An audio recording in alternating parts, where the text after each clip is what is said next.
마가복음 12장 18절부터 27절까지를 교독하시겠습니다.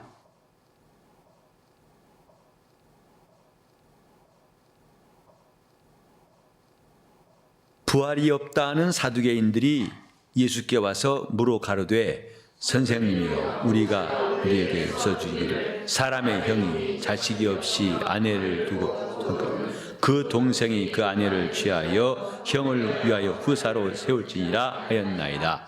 7형제가 있었는데 마지 아내를 취하였다가 후사가 없이 죽고 둘째도 그 여자를 취하였다가 후사가 없이 죽고 셋째도 그렇게 하여 7이 다 후사가 없었고 최후의 여자도 죽었나이다.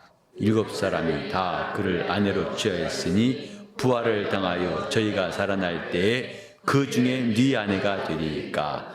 예수께서 가라사대 너희가 성경도 하나님의 능력도 알지 못함으로 오해함이 아니냐. 사람이 죽은 자 가운데서 살아날 때 장가도 아니가고 시집도 아니가고 하늘에 있는 천사들과 같으니라. 죽은 자에 살아난다는 것을 의논할진대 너희가 모세의 책 중 가시나무 떨기에 관한 글에 하나님께서 모세에게 이르시되 나는 아브라함의 하나님이요 이삭의 하나님이요 야곱의 하나님이로라 하신 말씀을 읽어보지 못하였느냐.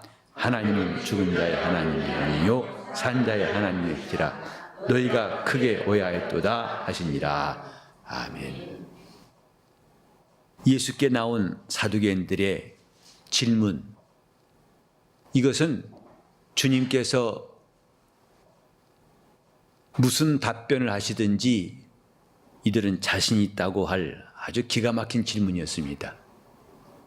사두개인들은 원래 부활도 없고 천사도 없고 내세도 없다고 하는 사람들, 이것이 그들의 주장이고 교리인데 이걸 들고 주님께 나와서 질문함으로써 주님의 가르치심에 대해서 반박을 하고 이것을 흔들려고 하는 속셈으로 질문했던 것입니다.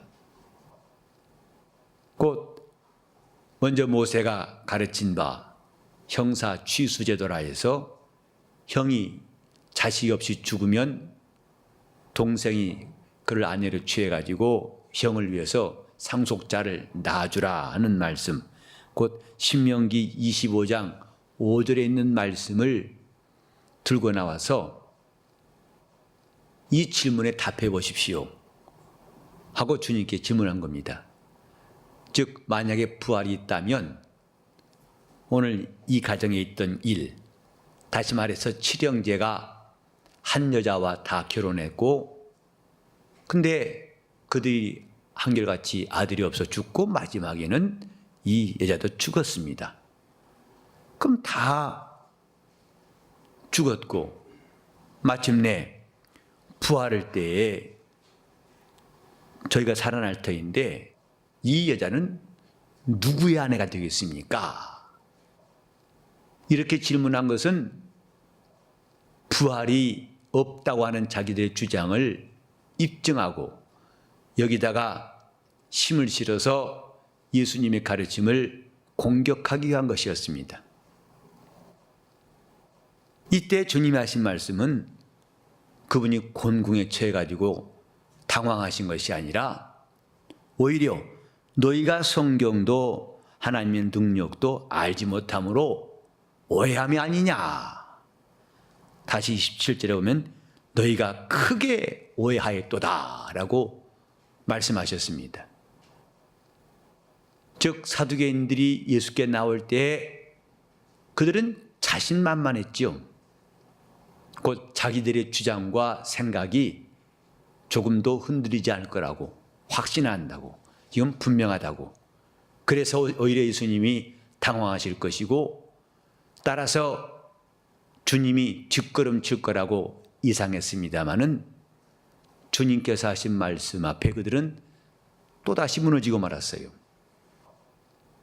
이제 우리가 요즘에 새벽 기도에 대한 요한복음을 또 수요예배 때는 누가복음을 이렇게 또 금요 기도회 때는 마가복음, 아마 세 복음서를 동시에 읽는 것도 참 드문 일인 것 같은데, 이 복음서를 읽고 기도할 때마다 느끼는 게 뭐냐면 주님 앞에 나온 사람들의 그 자세, 다시 말해서 주님 앞에 나와서 올무를 놓으려고 하고 예수님의 말씀에 반박을 하고 그 말씀을 이기려고 한 사람들의 이야기를 참 많이 보게 됩니다.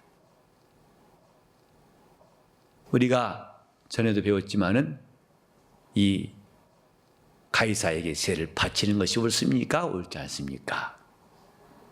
또 이혼에 대해서도 모세는 이혼 증서를 써주어서 이혼을 허락했는데 선생은 뭐라고 하시겠습니까? 현장에서 가늠한 여자를 붙잡아다가 자, 이 사람을 돌로 치리까 말리까?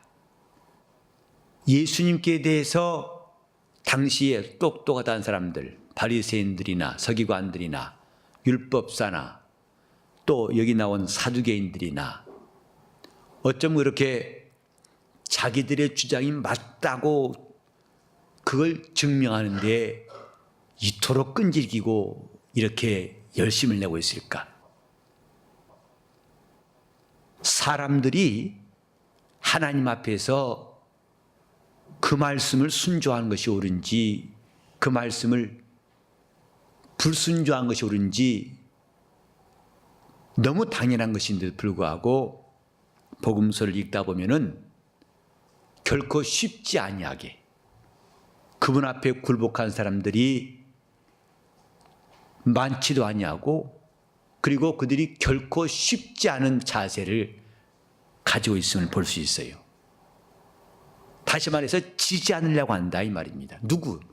주님 앞에서 지지 않으려고 그래요.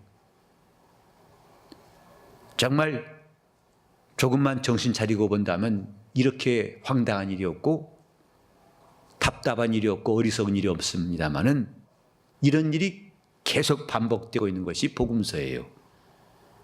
주님 앞에서 자기 이론이 맞다고 주장하는 사람들.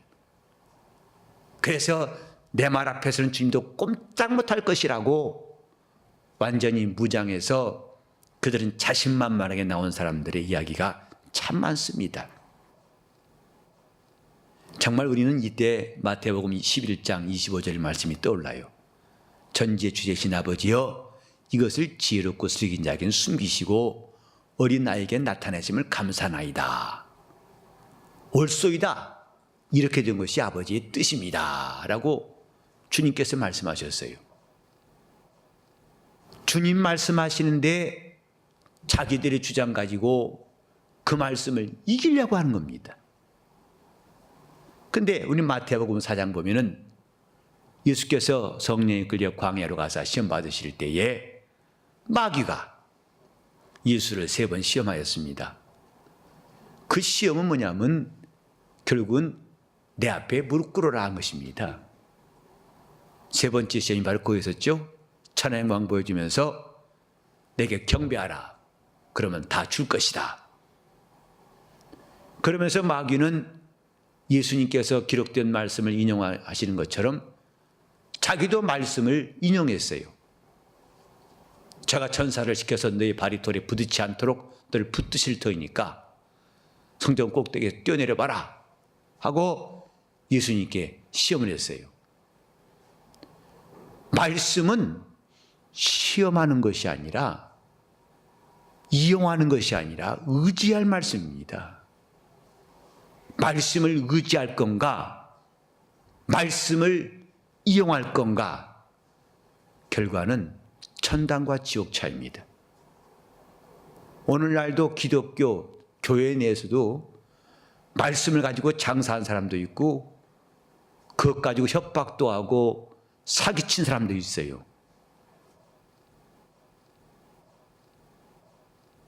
제가 8층에 있을 때 하루는 교회에 있는데 어떤 사람이 나이 좀 저보다 더 많은 사람입니다. 탁 들으면서 문 열고 아버지 집에 오니 참 마음 편하고 놀랐어요. 무슨 말인가 하고. 그러더니 의자에서 기도하더라고요. 그게 누군가 해서 나중에 끝난 다음에 어떻게 오셨습니까? 했더니 자기는 대구 무슨 교회 장로래요. 그래서 무슨 뭐라고 말하고 이렇게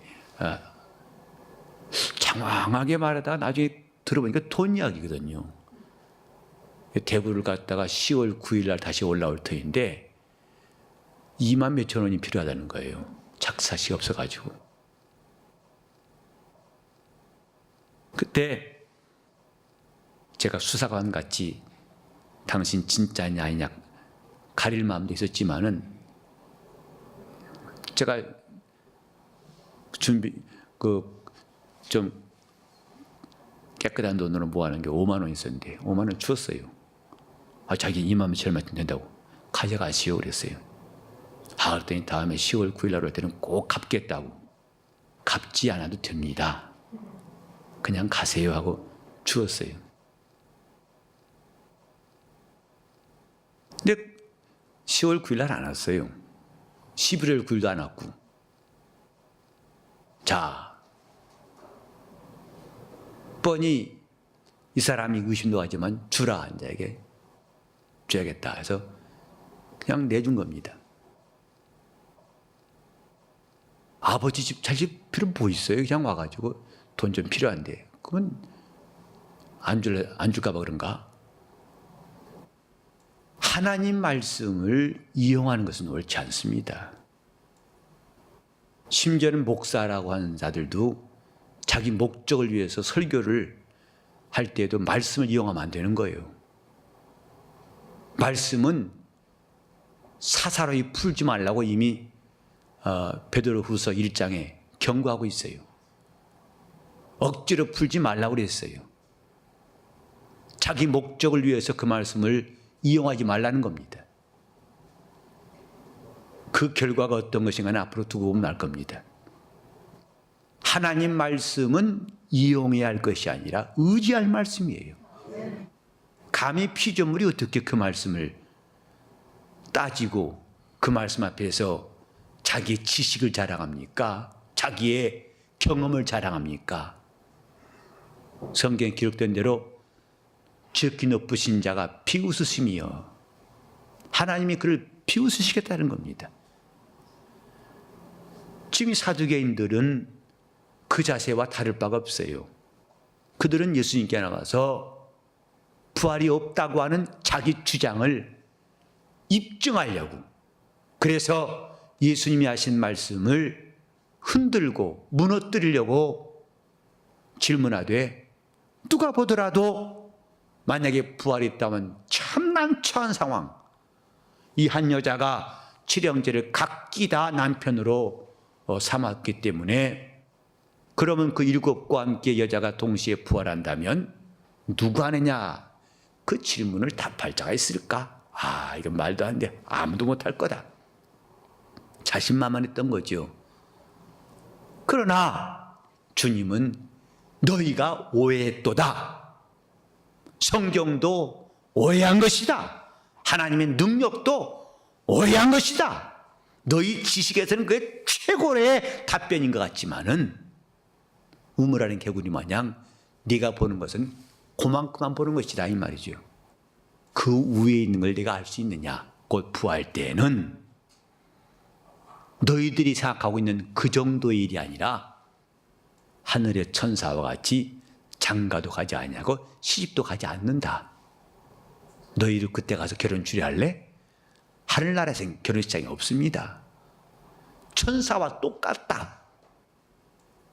그때는 누가 누구의 아내냐고 따질 것도 없는 그 하나님 나라에서의 일에 대해서 감히 알지도 못하면서 자기의 좁은 소견 가지고 하나님 말씀에 대해서 부정하고 그 말씀 앞에서 자기 지식을 자랑한 사람들이 얼마나 어리석은가. 하나님의 능력도 오해했도다. 하나님은 죽은 자의 하나님이 아니시다. 산 자의 하나님이시다. 죽은 자들이 어떻게 이 다음에 산 일에 대해서 이해할 수 있겠느냐. 하나님이 살아계신 분, 하나님은 아브라함에게도 하나님이실 뿐만 아니라 그가 죽은 다음에 이삭에게도 하나님이시고 그 다음에 또 살아있는 야곱에게도 하나님이시고 이렇게 하나님은 이미 지나간 자의 하나님이 아니라 살아있는 자의 하나님이시다. 너희가 하나님의 능력을 크게 오해했다고 말씀하셨습니다. 오늘 우리는 지금 하나님에 대한 우리 자세가 어떤가를 돌아봐야 됩니다. 이 사두개인 같은지 곧 자기가 어줍지 않은 몇십 년 동안의 경험과 지식으로 자기의 방법으로 하나님의 말씀이 과연 이게 맞는지 틀리는지 따지는 사람처럼 어리석은 사람은 또 없습니다. 그 성경에 뭐라는 거 아니? 여호와를 경외하는 것이 지혜의 근본이라고 그랬어요.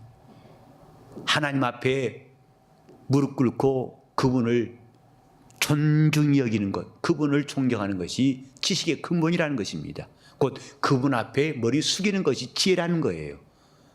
왜? 그분은 지혜자이십니다. 그분은 창조자가 되시고 그분은 전능자가 되신 분입니다. 인간에 의해서 그가 판단받는 분이 아니고 오히려 그가 만물을 심판하실 분이에요. 그런데 자기가 가진 지식이 최고라고 여기는 한 주의 말씀은 그에게 들어오지 않습니다. 자기 방법밖에 다른 것이 없다고 생각하는 한 하나님이 그를 도우실 여지는 없어요. 하나님의 손이 짧아서 못 도우시는 것이 아니고 그의 높아진 교만이 하나님으로 손대실 수 없게 만들어버린 겁니다. 우리는 지금 믿음이 뭔가를 여기서 잘 이해해야 됩니다. 곧 나보다 크신 이가 계신 것을 인정하는가? 믿음은 그분이 계신 걸 인정하는 거예요. 히브리서 11장 6절에도 믿음이 없이는 기쁘시기 못하나니 하나님께 나간 자는 반드시 그가 계신 것을 믿어야 한다고 그랬어요. 그냥 계시다는 막연한 관념이 아니라 계신 그분이 누구냐? 나보다 크신 분이다. 내 지식을 능가하시고 저 에베레스트 산보다 더 높은, 아니 하늘보다 더 높은, 그 위에 하늘보다 더 높은 그 하늘 위에 하늘보다 더 크신 분이다. 이렇게 그분을 한없이 경외할수록 믿음은 커지는 겁니다. 그분을 경외하는 마음. 그래서 그분을 그토록 경외하니까 그가 하신 말씀에 절대 순종하게 되는 거예요. 순종은 경외하는 마음에서 나옵니다. 하나님을 경외하는 심령에서 순종이 나오는 거예요. 곧 그가 얼마나 존중받아야 될 분, 얼마나 권위가 있는 분인지를 인정하는 만큼 믿음이 있다 이 말이에요. 다른 말로 하면 겸손한 만큼 믿음을 가질 수 있다 이 말이죠. 그러나 오늘 사람들은 겸손한 마음을 준비하지 아니하고 믿음이라는 노래를 부르고 있고 믿음이란 명목으로 봉사하고 있어요. 근데 그 결과는 자기 영적 생활의 메마름입니다. 자기 스스로가 배부르다고 할지 모르지만 주님 보실 때는 그 영혼은 피폐해가고 있어요. 바짝 사막처럼 말라가고 있어요. 이미 주님 말씀하시기를 나를 떠나서는 가지가 나무를 떠난 것처럼 절로 말라지나니. 주님 앞에 겸손한 것은 우리가 남들 볼 때에 고상한 모습 같게 한 것이 아니고 그것이 자기 영혼이 사는 길을 알아야 됩니다. 자기 영혼이 산 가지가 되는 길이에요. 곧 진액이 계속 말을 틈도 없이 저 뿌리에서 출발한 진액이 고속도로를 차들이 막 왕래하는 것처럼 그렇게 진액이 흐르게 할 수 있는 방법이 겸손이죠. 너스레 떠는 것이 겸손은 아닙니다. 겸손한 채 한다는 것은 아무 의미가 없어요. 그 겸손은 그가 얼마나 크신 분인 줄 알기 때문에 그분을 경외하는 겁니다. 사두개인들이 주님 앞에 나와서 한 행동 거지가 어떤 것인가? 오늘날도 신자들 가운데에서는 이런 모습이 적지 않습니다. 그러니까 기도하면서도 주님처럼 그를 경외하면서 기도한다면 하나님께서 참으로 역사하실 거예요. 그러나 저 바리새인처럼 그들이 어떤 사람입니까? 기도의 열심에 대해서는 주님도 인정하셨어요. 우리 가끔 보면 이제 예배 시간에 기도하려면 대단히들 긴장하고, 저도 그 마음 이해해요. 저도 그러고 그랬었고 지금도 그러고 있으니까. 그러니까 저도 목사로 안수받은 다음에도 이제 어떤 장례식이나 무슨 행사 가가지고 순서를 나눌 때에 사회, 기도, 설교 나눠서 하게 됩니다. 그때 제가 제일 꺼리는 게 기도거든요.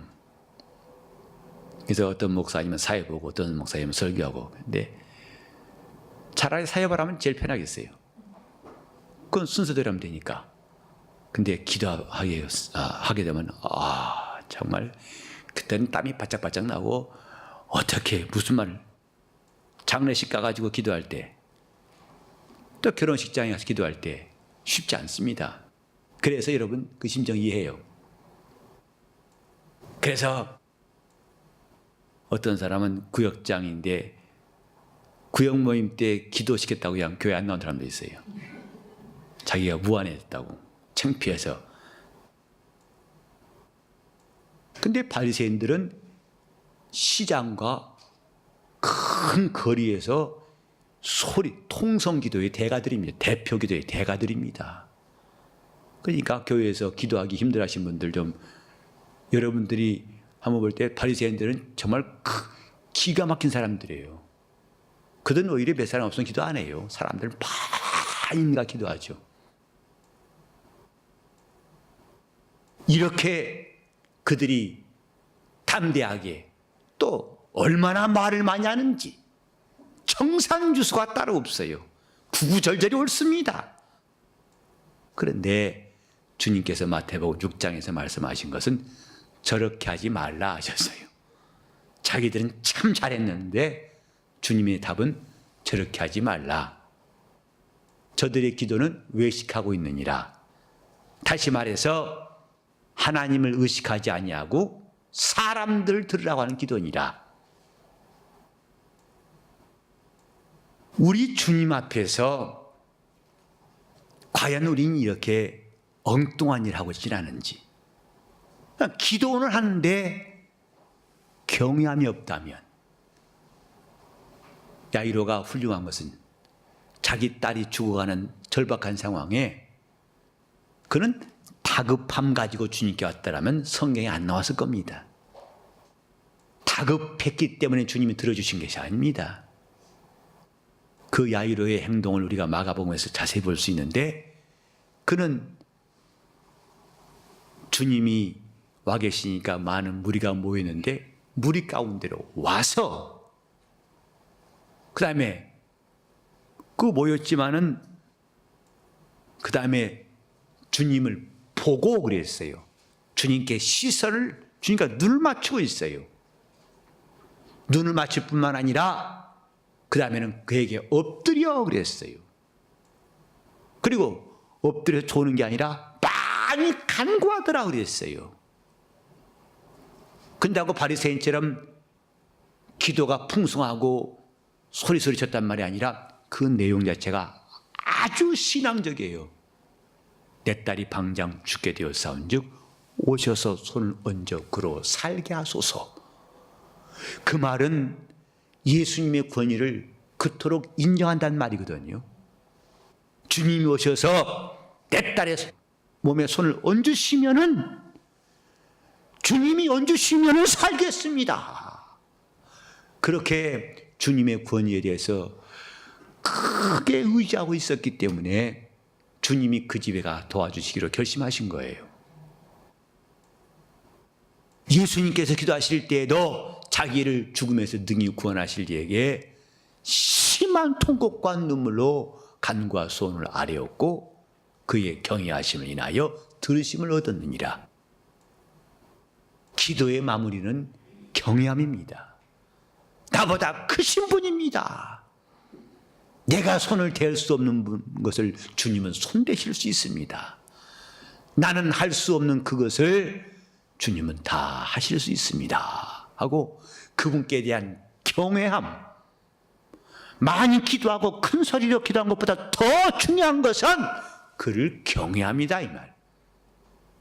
이렇게 사두개인들이 평소에도 많은 사람들에게 존경받고 있는 것은 그들의 선행 때문이었거든요.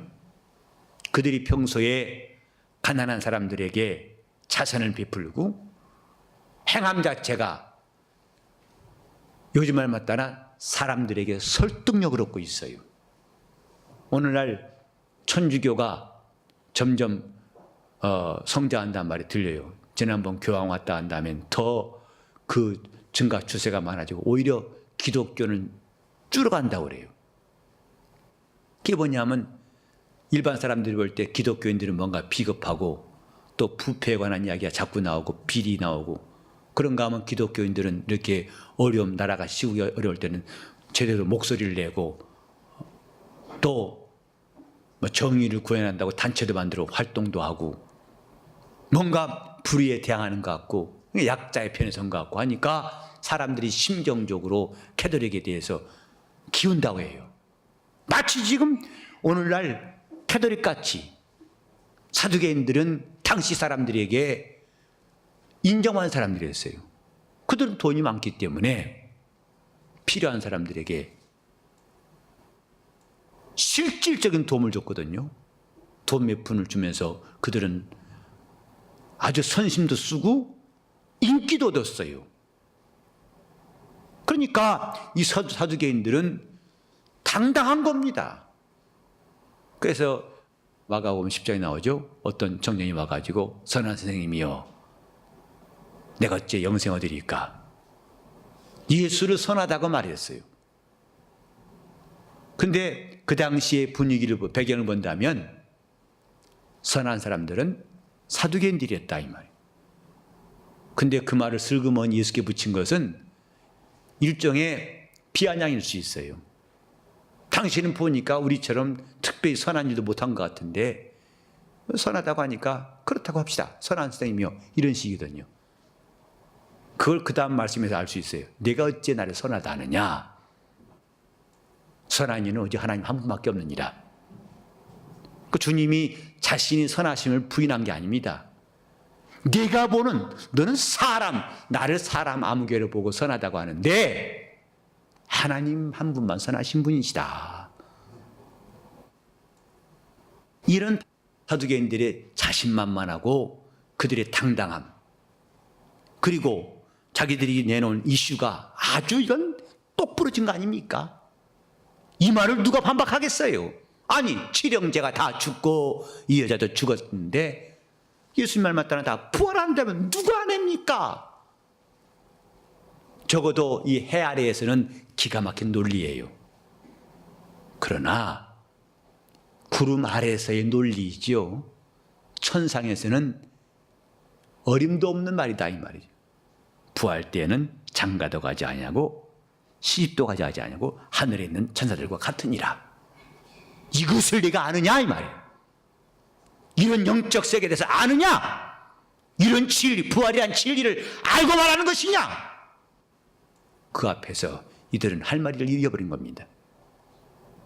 오늘 우리는 하나님 말씀을 이기려고 하는 사람들이 우리 교회에서는 단 한 명도 안 나왔으면 좋겠어요. 내가 그 말씀 앞에서 얼마나 부족한 자인가를 절감하는 것이 우리 영혼이 살 길이에요. 내가 얼마나 그 말씀 앞에서 우둔한 자인가를 깨달으면 깨달을수록 우리는 영적인 세계에 눈을 떴다고 해도 과언이 아닙니다. 주님이 지금 우리에게 하신 말씀은 사람이 아무리 지혜로운들 하나님을 당할 수 있겠느냐 하신 거예요. 아무리 똑똑한들 네가 하나님과 대적할 수 있겠느냐 이 말이죠. 지극히 높으신 자와 내가 비기겠느냐? 우리가 주님 앞에서 해야 할 일들, 지금 우리 마음이 과연 주 앞에 겸손한가? 곧 다른 말로 하면 그분의 권위를 인정하는가? 자, 겸손한 자, 하나님께 겸손하자. 그러면 하나님의 권위를 인정하자 이렇게 합시다. 하나님께 겸손하자. 곧 권위를 인정할수록 그분을 경외할 수밖에 없는 거예요. 저는 이번에 우리 교회에 입당하면서 보면서 정말 우리 성도들의 면면을 보게 되었어요. 평소에 볼 수 없던 면면들. 아, 저분 저런 기술, 아, 이런 특기가 있구나. 아, 이렇구나. 아, 참 신기하고도 놀랍고도. 그래서 다음엔 다시 보여요. 와, 그냥 그 전에 안녕하세요 집사님 했던 것이 아니라 좀 더, 와, 저 손은 나하고 손가락은 똑같은데 나는 못 하나 받기도 힘든데 정말 대단하다. 아, 참 대단한 분들이다. 그러니까 그 사람의 그 능력, 그의 일에 대해서 아니까 인정하게 되고, 그 인정이 더 많아지니까 존경하게 되고, 존경함이 더 많아지면 경외하게 되고, 경외하니까 그 경외함이 커지면 우리 하나님께 순종하게 되는 것이다 이 말이에요. 그러니까 억지로 따라오는 게 아니라 정말 저절로란 말이 맞을지 모르겠습니다만 저절로 순종이 돼요. 그러니까 예수님께 사람들이 순종한 것은 오늘날 교인들이 목사의 카리스마에 잠깐 카리스마에 녹았다가 순종한 게 아니라 진정으로 마음에서부터 그들은 주님을 경외하기 때문에 따른 거예요. 그래서 목숨을 내놓고 내가 주를 따르겠나이다. 자기가 만든 권위를 가지고 사람들이 따르게 한 것은 별로 의미가 없습니다. 그래서 저는 그런 일들을 하지 않겠다고 마음에 결심을 한 거예요. 속된 말로 목에 힘주지 않겠다 이 말이죠. 목사인 채 하지 않겠다 이 말이죠.